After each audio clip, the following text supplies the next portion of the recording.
ভাগ্য আর কর্ম, এই দুই এমন শব্দ যাকে ঘিরে সমগ্র সংসার।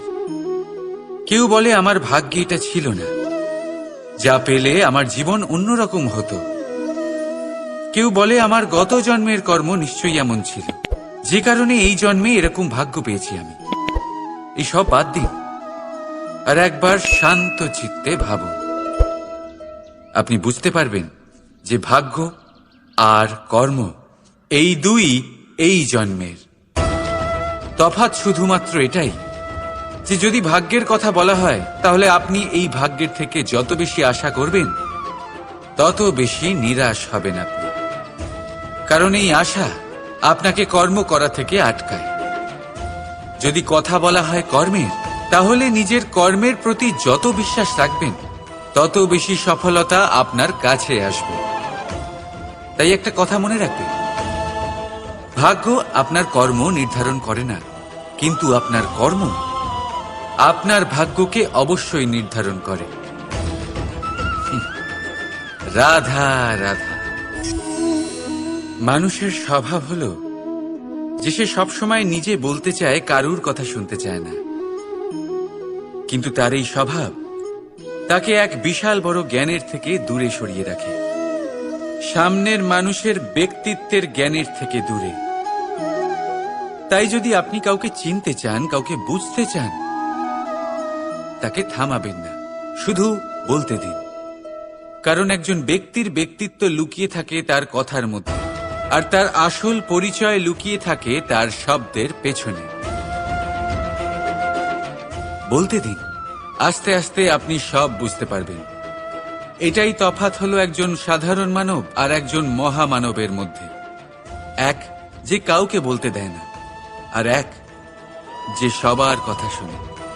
তাহলে সিদ্ধান্ত আপনার, আপনি কি সাধারণ হতে চান না অসাধারণ? কারণ এই ভবিষ্যৎ আপনার। রাধা রাধা। ধৈর্য। এই ধৈর্য কি কোনো গুণ, কোনো অনুভূতি, কোনো দৃষ্টিভঙ্গি? আমার জন্য ধৈর্য এক বাহন। আপনি হয়তো ভাবছেন এই কেমন বাহন? বাহন তো ঘোড়া হতে পারে, হাতি হতে পারে, উটও হতে পারে, কিন্তু ধৈর্যকে বাহন বানানো মানে? চলুন আপনাকে একটা কথা বোঝাই। পৃথিবীতে এমন কোনো বাহন নেই যে তার আরোহীকে আছড়ে ফেলেনি। সেটা উট হোক বা হাতি হোক বা ঘোড়া হোক, চলতে চলতে কখনো নড়বড় করেই বসে। তারপর সেই আরোহী পড়ে কারোর পায়, তারপর পড়ে তার নিজের নজরে। কিন্তু ধৈর্যরূপী বাহন কখনো কাউকে ফেলে না, কখনো না। না সেই আরোহী কারোর পায়ে পড়ে, আর না তো নিজের নজরে। কারণ ধৈর্য আপনাকে বিবেক প্রদান করে, বিবেক আপনাকে পরিকল্পনায় সাহায্য করে, আর পরিকল্পনা প্রদান করে আপনাকে শক্তি, আপনার লক্ষ্যের দিকে অগ্রসর হওয়ার। বুঝলেন? ধৈর্যকে সঙ্গে রাখুন, নিজেকে আরো ধৈর্যশীল করে তুলুন। এই ধৈর্যের সাহায্যে আরোহণ করে দেখুন কিভাবে এই বাহন আপনাকে আপনার গন্তব্যে পৌঁছে দেবে। রাধা রাধা। ভাগ্য, কত সুন্দর শব্দ এই ভাগ্য। কিন্তু যতটা সুন্দর, ঠিক ততটাই রহস্যময় এই শব্দ। কখন কি হবে কেউ জানে না। লোকে বলে যে ভাগ্যে যা লেখা আছে তার চেয়ে বেশি কিছুই পাওয়া যায় না, তার চেয়ে কমও কিছুই পাওয়া যায় না। নিয়তির যা রচনা তা কখনো মোছা যায় না। কিন্তু কেউ এইটা বোঝে না যে নিয়তি আপনার কর্মের দ্বারা বদলায়। যদি আপনি শুভ চিন্তা করেন, শুভ কর্ম করেন, তাহলে নিয়তি আপনার সাথে খারাপ কিছু হতেই দেবে না। কখনো আকাশে পাখিদের দেখুন, তারা কখনো ভাগ্যের উপর নির্ভরশীল হয় না। যতই ঝড় আসুক, যতই তীব্র হাওয়া দিক, ঘুরতে থাকে, একটা জিনিস জড়ো করে নিজের সৌভাগ্য, নিজের বাসা নিজেই তৈরি করে। নিজের সন্তানের জন্ম দেয়, তাকে লালন পালন করে, নিজেই তাকে উড়তে শেখায়, কখনোই ভাগ্যের উপরে নির্ভরশীল হয় না সে। এই বিষয়টা আমাদেরও শিখতে হবে। তাই মনে রাখবেন, আপনার ভাগ্য নিয়তির লিখন নয়। আপনার ভাগ্য তাই যেটা আপনি দিনের পর দিন আপনি নিজেই লেখেন। কিছু নিজে পরিশ্রম করে, কিছু নিজের ভাবনার জোরে। রাধা রাধা। এই সংসারে আলোর উৎস কি? সূর্য। এই সংসারে মিষ্টি জলের উৎস কি? নদী। এই সংসারে উচ্চতার প্রতীক কি হয়? হিমালয় পর্বত। আমরাও জীবনে এরকমই হতে চাই, সূর্যের মতো তেজস্বী হতে চাই, নদীর মতো পূজনীয় হতে চাই, হিমালয় পর্বতের মতো উচ্চতা লাভ করতে চাই। সব ঠিক আছে, কিন্তু তার জন্য আমরা কাজ কি করি? যদি এরকম আমরা হতে চাই, তাহলে সবার আগে সূর্যের মতো নিজেকে উজ্জ্বল করুন। সূর্যের সব থেকে বেশি আলো নিজের অন্তরে থাকে। নদীর মতো নিজের পথ নিজেই তৈরি করুন। পাথরের সাথে ধাক্কা খাওয়ার পরেও থেমে না যাওয়া শিখুন। হিমালয় পর্বতের মতো উচ্চতা লাভ করতে হলে সেটার মতো অটল থাকতে শিখুন। একটা কথা অবশ্যই মনে রাখবেন, নিজেকে জ্বালাবেন, তবেই সংসারকে আলোকিত করতে পারবেন। রাধা রাধা। প্রতীক্ষা, প্রয়াস, এই দুই জীবনের অভিন্ন অঙ্গ। দেখতে গেলে আমরা জীবনে কারোর না কারোর প্রতীক্ষা অবশ্যই করি। সে কোনো ব্যক্তি হোক বা সময় হোক বা কোনো ভাবনা, সবকিছুই হতে পারে। আর দেখতে গেলে সব সময় কেউ না কেউ কিছু প্রয়াসও করে চলেছে। যেমন সাফল্য আসার প্রতীক্ষা, বিফলতা যাতে না আসে তার জন্য প্রয়াস, সুখ আসার প্রতীক্ষা, দুঃখ যাতে না আসে তার জন্য প্রয়াস।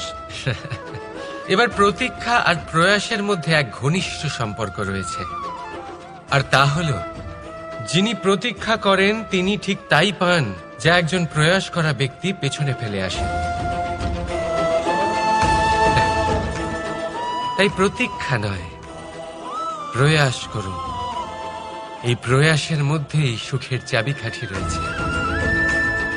রাধা রাধা। মানুষ কর্ম করেন। আমি বারংবার বলি যে ফলের আশা করবেন না। তাও মানুষ কোথাও না কোথাও নিজের কর্মের বদলে কোনো না কোনো ফলের আশা অবশ্যই রাখেন। কখনো তিনি সফল হন, কখনো অসফল। সেই জন্যই আমি বলি যে ফলের আশা কখনো রাখবেন না, কারণ সাফল্য বা অসফলতা মনের মধ্যে রাখলে কখনো কোনো লাভ হয় না। যদি সাফল্য মনের মধ্যে রাখেন তাহলে অহংকার জন্ম নেবে। যদি অসফলতা মনের মধ্যে রাখেন তাহলে এক হীনমন্যতায় আপনি ভুগবেন, যা দিয়ে কোনো শুভকর্ম হবে না। সেই জন্য শুধুই কর্ম করে যান, কর্মেই মগ্ন থাকুন। আর আসুন আমার সাথে ভালোবেসে বলুন, রাধা রাধা। বন্ধু আর শত্রু, প্রত্যেকের জীবনের একটা বড় অংশ এর উপরে নির্ভরশীল হয়ে থাকে। আপনার জীবনে সফলতা আর অসফলতাও এর উপরে নির্ভরশীল। কিন্তু এই বন্ধু এবং শত্রুদের খুঁজে পাওয়ার জন্য আপনাদের বাইরে যাওয়ার প্রয়োজন নেই, কারণ এরা স্বয়ং আপনার ভেতরেই আছে। আপনি যদি বিনম্র থাকেন, যদি আপনি নিরন্তর প্রয়াস করতে পারেন, তাহলে আপনার কোনো বন্ধুর প্রয়োজন নেই। যদি আপনার মধ্যে অহংকার থাকে, যদি প্রতি কথায় আপনার মধ্যে ক্রোধ উৎপন্ন হয়, তাহলে আপনার শত্রুর কোনো প্রয়োজনই নেই। নিজের অন্তরের এই বন্ধু ও শত্রুকে চিনুন, আর আমার সাথে ভালোবেসে বলুন, রাধা রাধা। একে চিনতে পারলেন? একে কুঠার বলা হয়। আপনারা জীবনে কোথাও না কোথাও কোনো না কোনো রূপে এটা দেখেই থাকবেন। একটা ব্যাপার নিশ্চিত, এই কুঠার ছাড়া কোনো বৃক্ষকে কাটতে পারা সরল নয়। এবার আপনি কখনো এটা ভেবেছেন, এই কুঠার এর এই অংশ, এর মুখটাই যদি না থাকে তাহলে কি হবে? এ শুধুমাত্র কোনো বৃক্ষই নয়, তার কোনো ডালও কাটতে সক্ষম হবে না।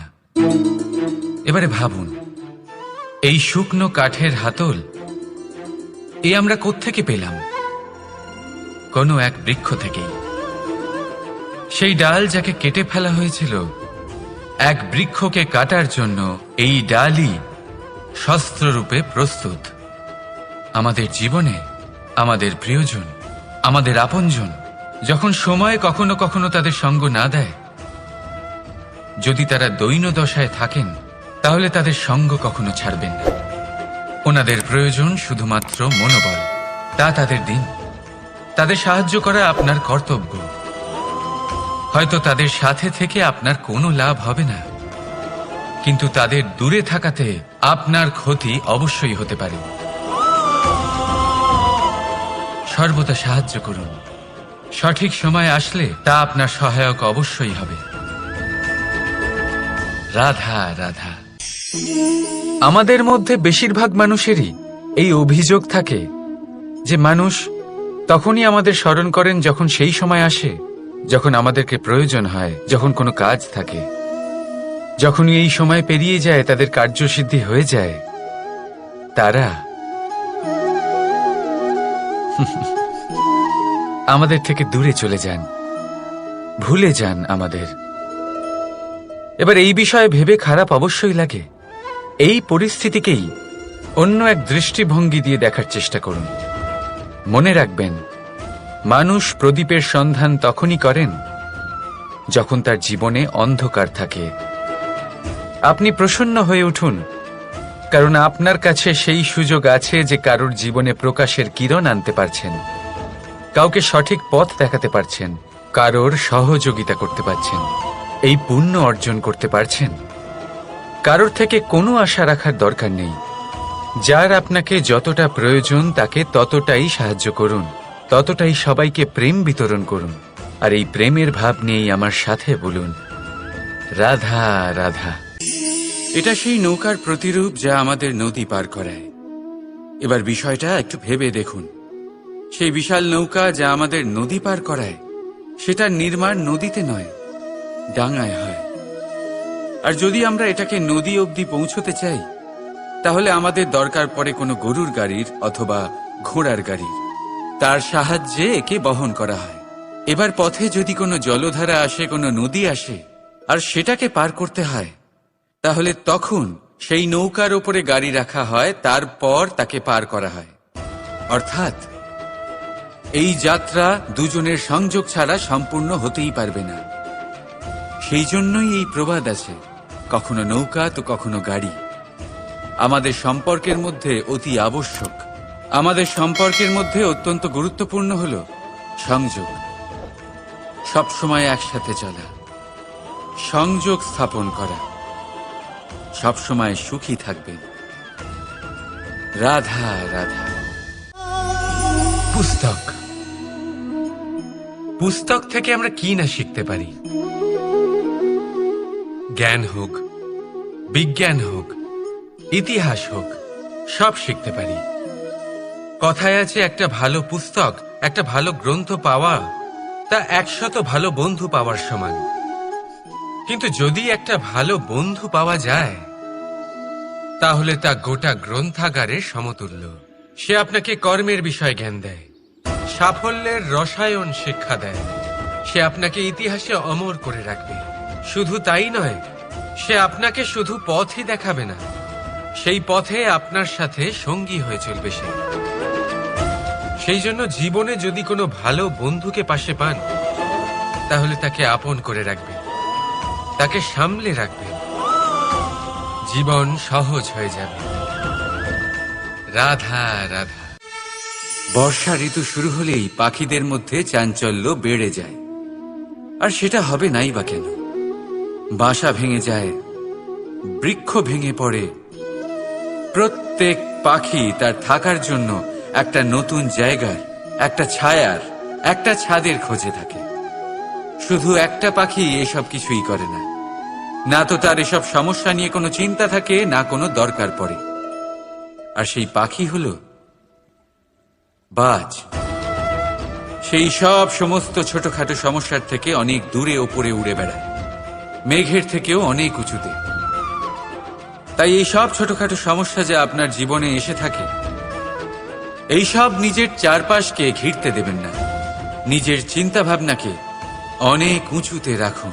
আপনার সমস্ত সমস্যা নিজে থেকেই নিচে চলে আসবে। রাধা রাধা। আপনি কখনো কোনো ইঁদুর দেখেছেন? তার সবসময় কিছু না কিছু চাই, ঠোকরাতে থাকে সারা দিন সারা রাত। কখনো আপনার রান্নাঘর থেকে কিছু নেবে, তো কখনো ভাড়ার ঘর থেকে কিছু নেবে। কখনো আপনার জামা ছিঁড়বে, কিছু তুলে নিজের গর্তে নিয়ে চলে যাবে। কিন্তু আপনি দেখুন, সে কখনোই সন্তুষ্ট হয় না, ওর পেট কখনোই ভরে না। ঠিক তারই বিপরীত হল নদী। কারোর থেকে কিছুই নেয় না, শুধুই দান করে। নিজের জল এই প্রকৃতিকে বিলিয়ে দেয়, এই ধরাকে ভিজিয়ে বয়ে চলে, এই প্রকৃতিকে একটা নতুন জন্ম দেয়। আর এই নদী যে সবসময় শুধুমাত্র দান করে। রাধা রাধা। কোনো ব্যক্তির ব্যক্তিত্ব কিভাবে তৈরি হয়? আপনার কি মনে হয় যে ব্যক্তি জন্ম থেকে তার স্বভাব নিয়ে জন্মায়? নাকি আপনার মনে হয় যে এই প্রকৃতি ব্যক্তির জন্য তার নিয়তি রচনা করে? না, এরকম একেবারেই হয় না। আমি আপনাকে বোঝাচ্ছি। যখনই বৃষ্টি পড়ে কোনো বিন্দুর দিকে দেখবেন। এবার এই বিন্দু যেখানে পড়ছে তার উপরে নির্ভর করছে তারপর কি হবে। যদি এই বিন্দু পড়ে কোনো ক্ষেতের ওপরে, তাহলে কোনো নতুন ফসলের জন্ম দেবে। যদি সে গরম কড়াইতে পড়ে, তাহলে বাষ্পীত হবে। যদি সে কোনো সাপের মুখের ভেতরে পড়ে, তাহলে বিষ তৈরি হবে। ঝিনুকের ভেতরে পড়লে মুক্তো তৈরি হবে। যদি কোনো পাতার ওপরে পড়ে, তাহলে শিশির তৈরি হবে। একই বিন্দু, কিন্তু তার সঙ্গত তার ভবিষ্যৎ এবং ব্যক্তিত্ব নির্ধারণ করবে। এবার এটা তো শুধুমাত্র এক বিন্দু, তার কাজ হলো শুধুমাত্র পড়া। কোথায় সেটা সেও নির্ধারণ করতে পারে না। কিন্তু আপনি হলেন মানুষ। আপনি বাছাই করতে পারবেন যে আপনার সঙ্গী কারা হবে, কাদের সাথে আপনি মেলামেশা করে বড় হবেন। তাই তা ভালোভাবে করুন, কারণ এই নির্বাচন আপনার হাতে, কারণ এই জীবন আপনার, ভবিষ্যৎ আপনার। এবার আপনি মহান হতে চান কি না, তার নির্ণয় আপনাকেই করতে হবে। আসুন আমার সাথে ভালোবেসে বলুন, রাধা রাধা। সুরক্ষা প্রত্যেক ব্যক্তির জন্য গুরুত্বপূর্ণ, কিন্তু এটাই মানুষের সবথেকে বড় শত্রু। কিভাবে? ভেবে দেখুন। একজন মানুষ যখন একটা সুরক্ষিত পরিবেশে থাকে, তখন তার মধ্যে আলস্য চলে আসে। সে জানে যে আমাকে না ভবিষ্যতের জন্য কিছু করতে হবে, আর না আজকের জন্য কিছু করতে হবে, শুধুই জীবন যাপন করতে হবে। এই সুরক্ষা কবচ থেকে বাইরে বেরোনো অত্যন্ত জরুরি। ভাবুন, পাখি যে তার সন্তানকে জন্ম দেয়, কিছুদিন পরে তাকে তার বাসা থেকে বের করে দেয়। কেন? যদি এরকম না করে, তাহলে সেই সন্তান জীবন কাটাতেই শিখবে না। যদি তাকে ডাল থেকে নিচে না ফেলে দেয়, সেই সন্তান উড়তেই শিখবে না। তার পাখনা শক্তিশালী হবেই না। সে তার নিজের বাসা তৈরি করার চেষ্টাই করবে না। পাখি তার বাসা তখন তৈরি করে যখন তার অভিভাবক তাকে ত্যাগ করে। মনে রাখবেন, আপনি সুরক্ষা কবচের